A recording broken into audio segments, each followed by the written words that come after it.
Hello friends. पिछले lecture में हमने चिली और पोलैंड की कहानी जानी थी।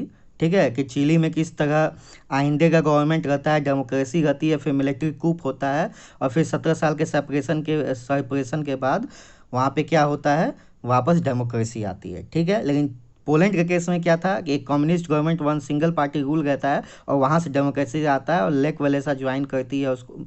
सॉरी, करते हैं, कल बार बार यही मिस्टेक हो जाएगा था बोलने में कि लेक वलेसा जो है वो एक्चुअली एक मेल है। ठीक है, तो लेक वलेसा ज्वाइन करते हैं और अंत में वो वहाँ के प्रेसिडेंट बनते हैं। तो आज जो हम लोग देखने जा रहे हैं, कि चिली और पोलैंड में क्या क्या डिफरेंस था और क्या क्या सिमिलरिटी थी और इस दोनों के स्टोरी से क्या कंक्लूजन निकलता है, क्या बेसिक चीज़ पता चलती है डेमोक्रेसी के बारे में। ठीक है, तो सबसे पहले हम लोग डिफरेंस देखते हैं।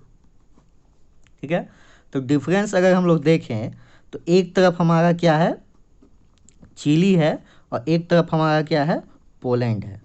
ठीक है, तो चिली के केस में क्या था कि डेमोक्रेसी रहती है, democracy to military military dictatorship में जाता है और मिलिट्री डिक्टेटरशिप से फिर कहाँ आता है, डेमोक्रेसी में। ठीक है, तो यहाँ जो चेंज होता है, जो शिफ्ट होता है, वो क्या होता है, democracy to military dictatorship, military dictatorship to democracy. लेकिन पोलैंड के केस में क्या रहता है कि वन पार्टी रूल रहता है, वन पार्टी रूल रहता है जो कि कम्युनिस्ट गवर्नमेंट रहती है और वहाँ से वो कहाँ आता है, डेमोक्रेसी पे आता है। तो पहला डिफरेंस तो ये हो गया। ठीक है, कि ये लोग पहले डेमोक्रेसी को टेस्ट कर चुके रहते हैं, लेकिन ये लोग फर्स्ट टाइम डेमोक्रेसी को टेस्ट करते हैं। दूसरा क्या रहता है कि जो पिनोसे है, ठीक है, जो पिनोसे है, जो लीड करता है मिलिट्री कूप को, अगर आपको ध्यान होगा, वो क्या करता है कि वो ओपनली फेवर करता है, जो बिग कैपिटलिस्ट रहते हैं उनको फेवर करता है। ठीक है, वो सोशलिस्ट विचारधारा का नहीं रहता है, वो बिग कैपिटलिस्ट को फेवर करता है।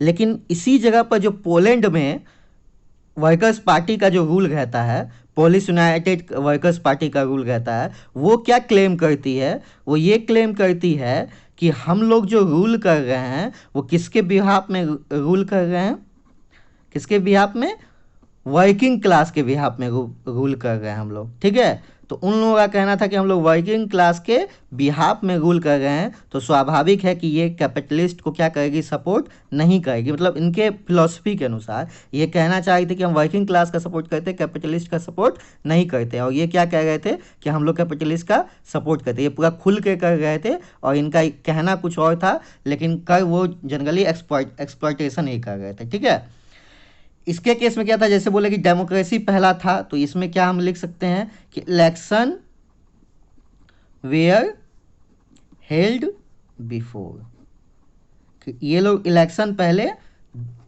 यहाँ पे ऑर्गेनाइज किया जा चुका था, ये लोग डेमोक्रेसी को पहले टेस्ट कर चुके थे। इलेक्शन क्या है, डेमोक्रेसी का एक आइडेंटिटी है, मेन आइडेंटिटी। इलेक्शन मतलब कि वहाँ पे डेमोक्रेसी का कुछ न कुछ जो फिलॉसफी है उसको फॉलो किया जा रहा है। ठीक है, और यहाँ पे क्या था कि पहले कोई भी फ्री इलेक्शन नहीं हुआ था, नो फ्री इलेक्शन।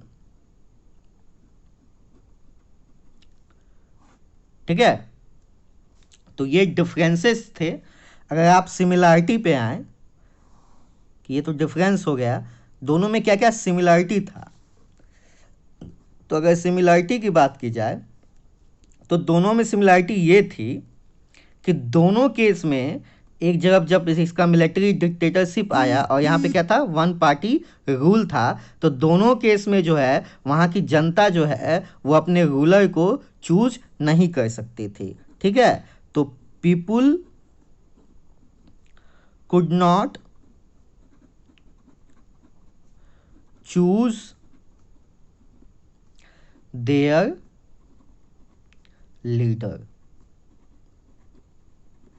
ठीक है, और ना ही वो इसको चेंज कर सकती थी। तो ये दोनों केस में जब मिलिट्री डिक्टेटरशिप रहता है और जब वन पार्टी रूल रहता है, तो दोनों में ये क्या रहता है, सिमिलरिटी रहता है। अगर दूसरे सिमिलरिटी की बात की जाए तो दोनों केस में क्या था कि जो आप अपना प्रोटेस्ट ऑर्गेनाइज नहीं कर सकते हैं। ठीक है, यानी कि आप विरोध प्रकट करने के लिए जो है प्रोटेस्ट नहीं कर सकते हैं, कोई सेपरेट ऑर्गेनाइजेशन नहीं बना सकते हैं आप।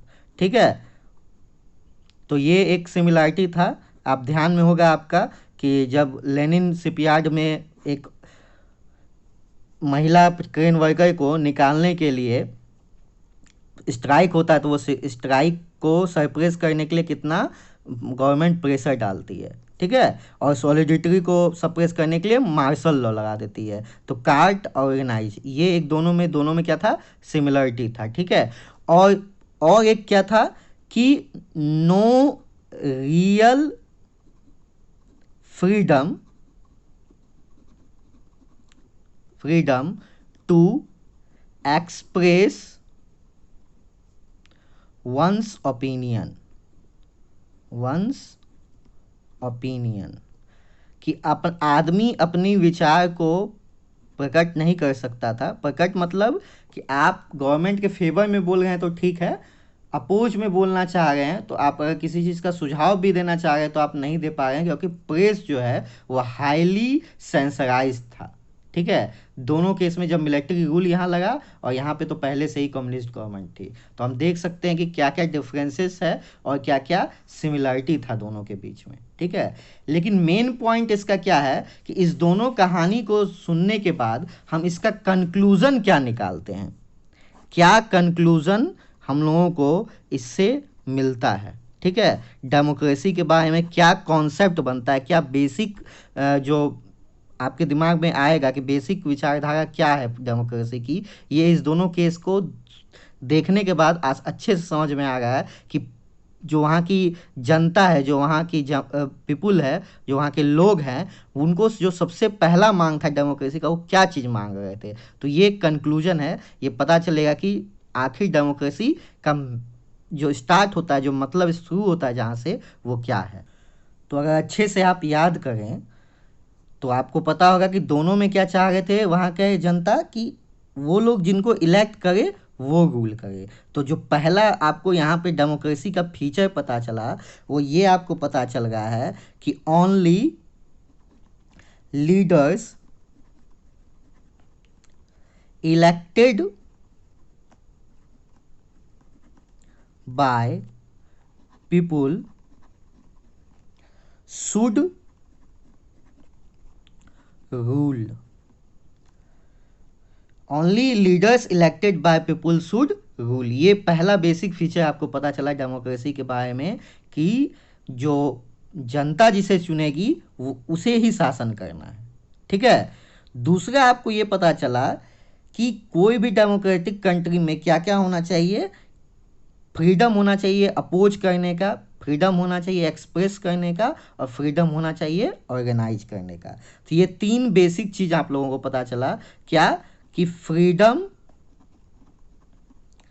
To express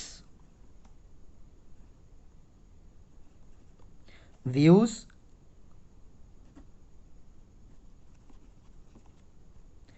freedom to organise and freedom to protest. ये बेसिक फीचर इस दो स्टोरी से आपको पता चलता है कि जिसको हम चुने वही हमारे देश के ऊपर शासन करे, और क्या करे कि हम लोगों को फ्रीडम हो अपने व्यूज़ को रखने का, फ्रीडम हो ऑर्गेनाइज करने का, और फ्रीडम हो प्रोटेस्ट करने का। आप कंफ्यूज नहीं कीजिएगा प्रोटेस्ट और एक्सप्रेस व्यू में, ठीक है। एक्सप्रेस व्यू में मतलब हो गया कि आप सुझाव भी दे रहे हैं या किसी चीज़ की निंदा भी कर रहे हैं, सरकार काम सही से नहीं कर रही है उसके बारे में। और प्रोटेस्ट मतलब कि कोई कानून सीधे आया और उसके आप खिलाफ हैं, तो आप उसको बंद करने के लिए आप जुलूस निकाल सके, ठीक है, आप हड़ताल कर सके, ये प्रोटेस्ट है। तो ये बेसिक फीचर हम लोगों को पता चला चील और पोलैंड के स्टोरी से। ये डिफरेंसेस है, ये सिमिलरिटी है, और ये कंक्लूजन है। तो अगर आपको सब क्वेश्चन पूछ दिया जाए कि चील और पोलैंड के डेमोक्रेटिक चेंज में या डेमोक्रेटिक इस्टेब्लिशमेंट में क्या क्या सिमिलरिटी थी, क्या क्या डिफरेंसेस थे, तो आप इन्हीं पॉइंट्स को अच्छे से एलोबरेट करके लिख सकते हैं। अगर आपको पूछ लिया जाए कि चिली और पोलैंड के स्टोरी से हम लोगों को डेमोक्रेसी के बारे में क्या बेसिक फीचर पता चलता है, तो हम ये लिख सकते हैं, ठीक है, कि डेमोक्रेसी मीन्स कि only leaders elected by people should rule in a democratic country. Freedom to express view, freedom to organize and freedom to protest should be given.